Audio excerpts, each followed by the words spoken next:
Before I get started, I'll tell you a funny story. We hosted an event, and it was my first event in which I had to cater food.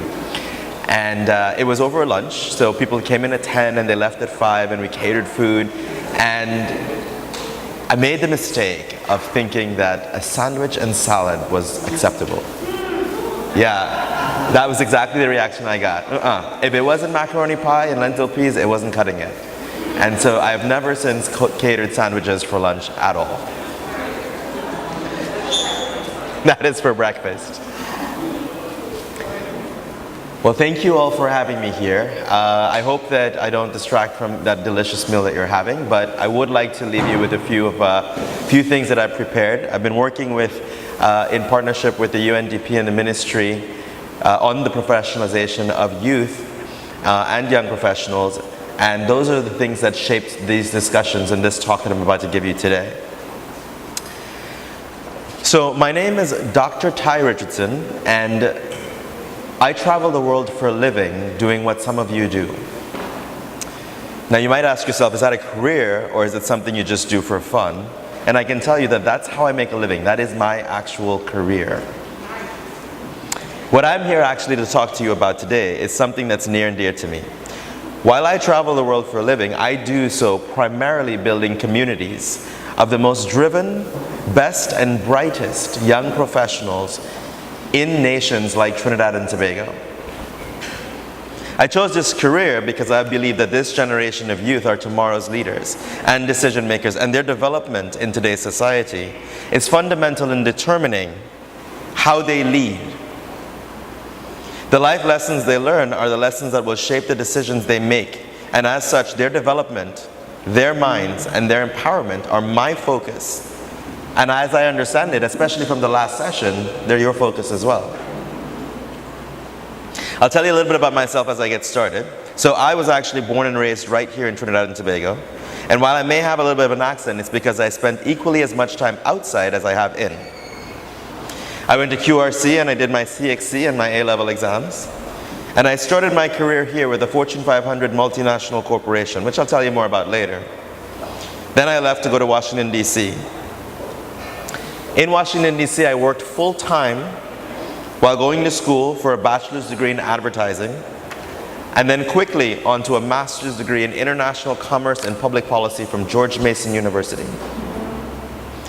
By this time, I had risen to a senior position at American Airlines' subsidiary, and I was also the chairman of the Business Development Council for the Credit Union National Association in the United States.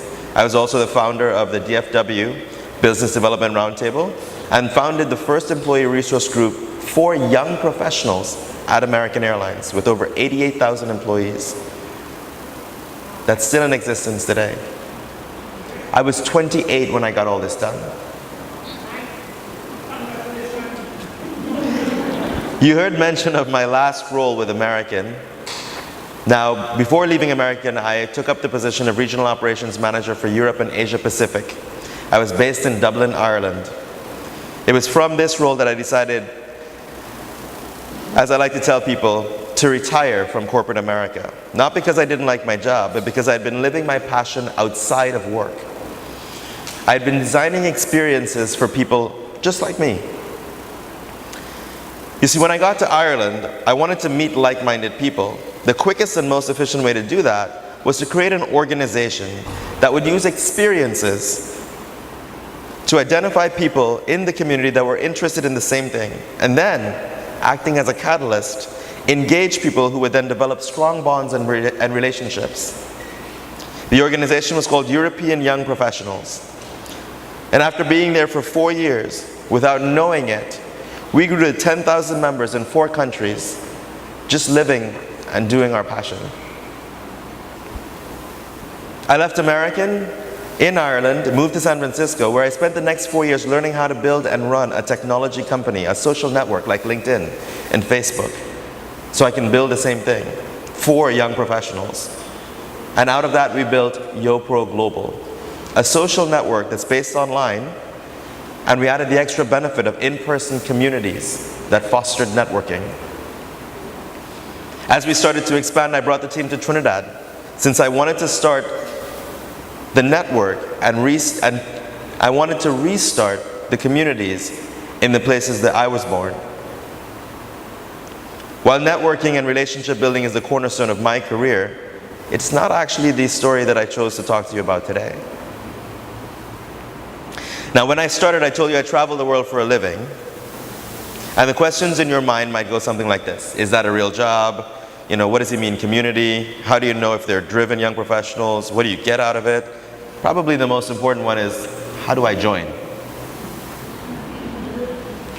Well, over the course of my speech, I'll answer as many questions as I can, and I'll share with you how I came to do what I'm doing. I'll even leave you with 3 takeaways. But here's the thing. I walked into this and I saw that it was a discussion.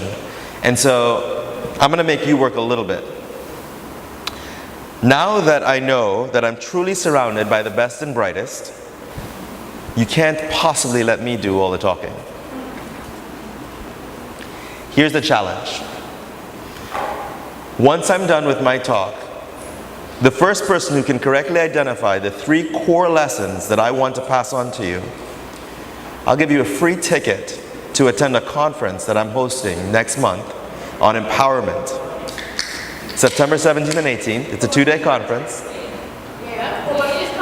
No, right here in Trinidad. But the value of the ticket's about $550. And it's a really good 2-day conference. So you have to pay attention, identify 3 core lessons, and then be the first to tell me at the end of the speech. I'm going to start with the first set of questions that I have for you.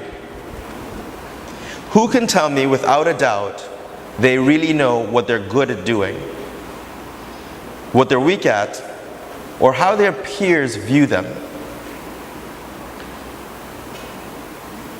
No? No one? One person. Okay, we have one person. As I launched my career right here in Trinidad, I honestly couldn't tell you that I knew the answers to these questions. I did, however, know that I wanted to work for either an airline or a bank. So in my first job interview ever, I applied for, and out of 150 applicants, got a job with an airline. Not any airline, American Airlines. That was the hardest part, or so I thought. It wasn't until I was 21 years old living in Washington, D.C. that I had one of my most pivotal life experiences.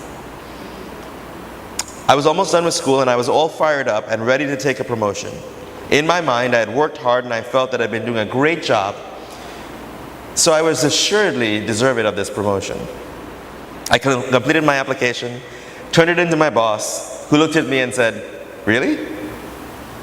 Imagine my surprise. And then she looked at me and said, "I think you should get some feedback from your peers and reconsider your application."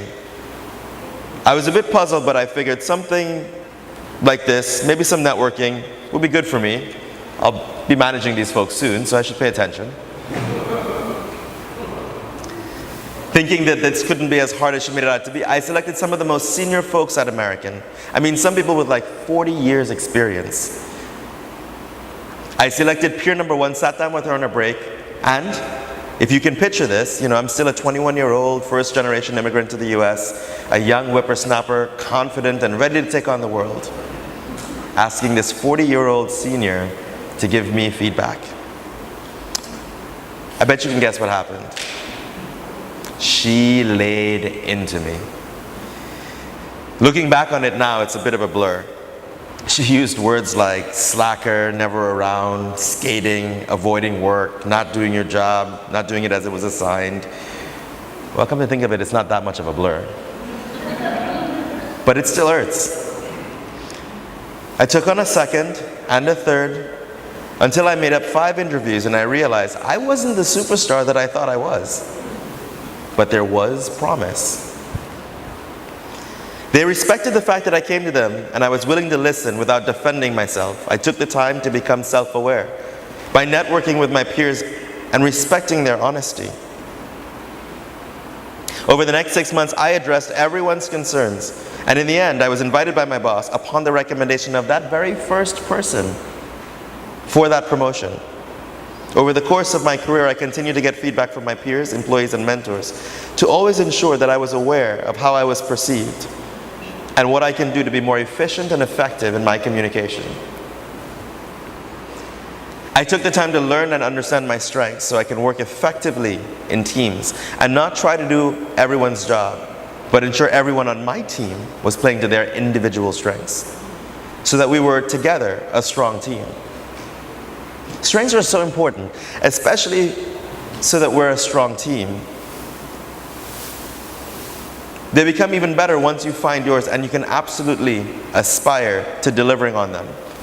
But self-awareness is critical. It takes self-awareness as the first step before you can discover what your strengths are. Now, I know that everybody here, having gone through the academic track, speaking of strengths, everybody usually focuses on weaknesses. I mean, how many of you, when you go to school, you come home and parents look at your report card and they say, you did really, really well in this subject, but you didn't do so well in this, so let's focus on this one. It's your weaknesses.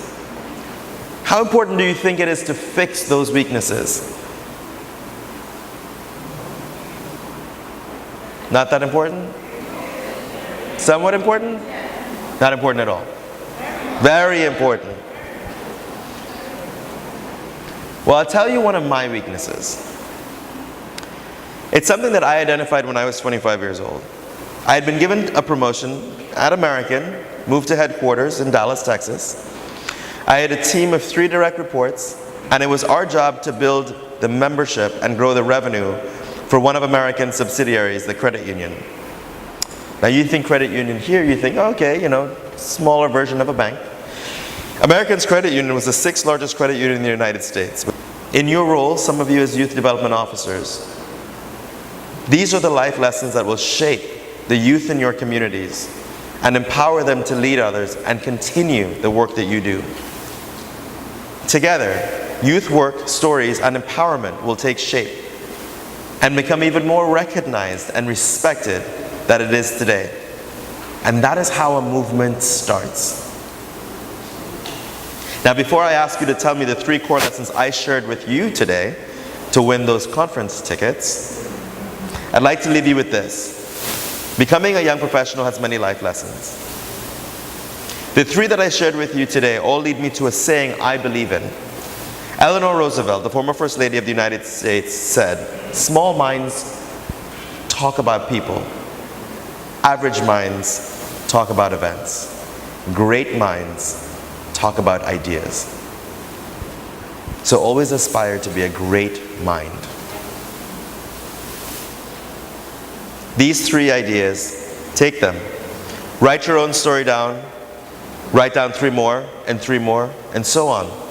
Until you have lessons you too can pass on to others, as you become more recognized for the work that you do and empower others to take on a more active role in their development. Now, who's ready to tell me my 3 core lessons? Whoa!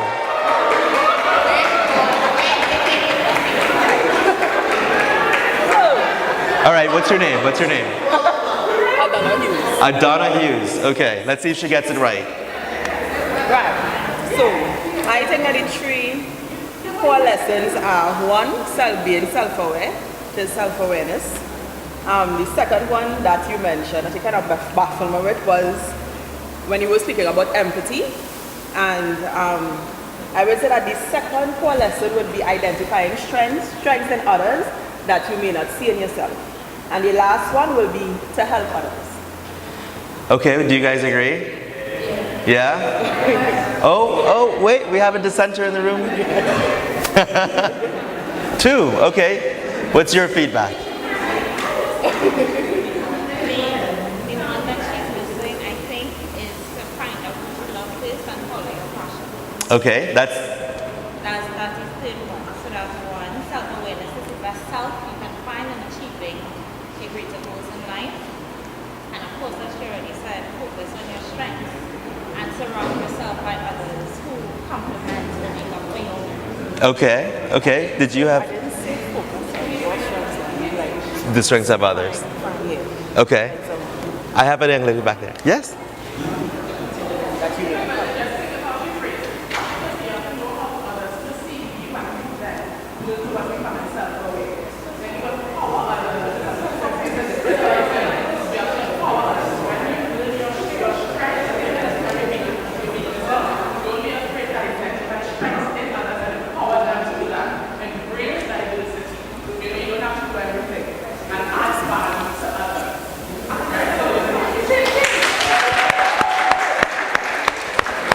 Well, everybody, well done. In fact, 1, 2, 3. And did you want to add as well? Come on, it's okay.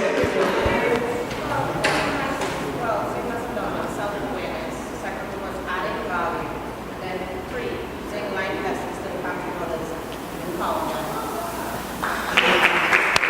So all of these were components of the speech, and I appreciate all of you for actively participating. And that perhaps was the biggest lesson, is get involved and take action.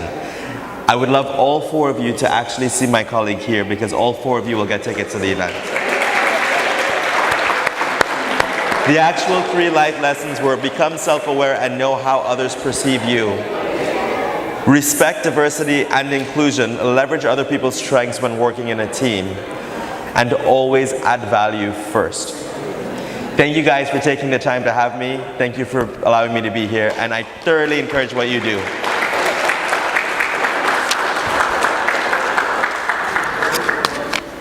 Please enjoy the rest of your lunch.